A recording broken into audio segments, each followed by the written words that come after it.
Are adolescents reading and writing less, and should you be concerned? We're going to find out right now. Hi, everybody. I'm Lee Hall from Literacy Teachers, and I'm all about giving you the tools you need to inspire, motivate, and change how your students read and write for academic success. Today, we're taking up this argument that's been in the media for a while, which is about if adolescents have stopped reading and writing. And you might have heard that adolescents read and write very little today, and if at all, particularly outside of school. But the truth is kind of mixed there. So they do, while they do read and write a little bit less, in the ways that are traditionally valued within school, they also are reading and writing in very different ways. So adolescents do read and write. Okay? It's just that they are, for better or for worse, they are less likely to be reading books and they are less likely to be writing in traditional formal ways. But they do read and write. A lot of that takes on reading and writing in social media platforms, which obviously isn't always going to translate well into school and academic disciplines and being able to help them read and write within the different academic disciplines.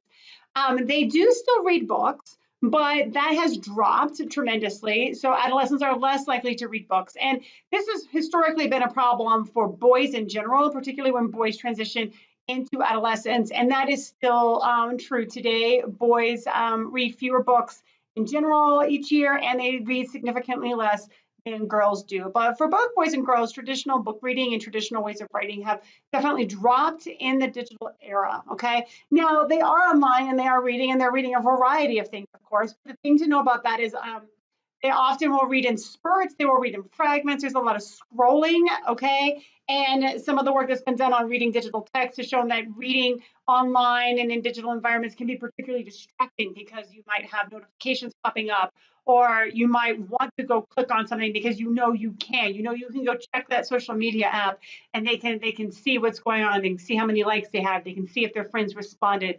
There's a lot of distractions available too.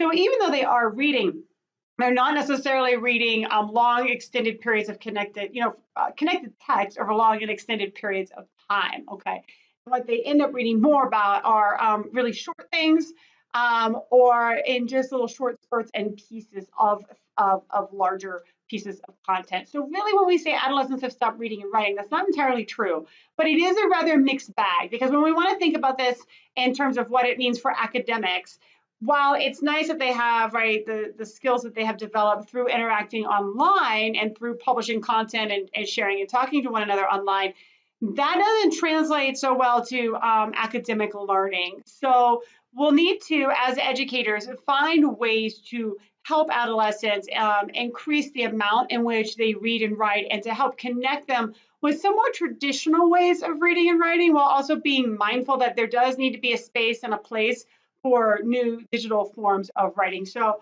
this particular literacy myth, have adolescents stop reading and writing? Kind of, sort of, a little bit differently, a little bit less than before, but not entirely. If you like that video, want to check out more, follow me on over. Let's go to the next one.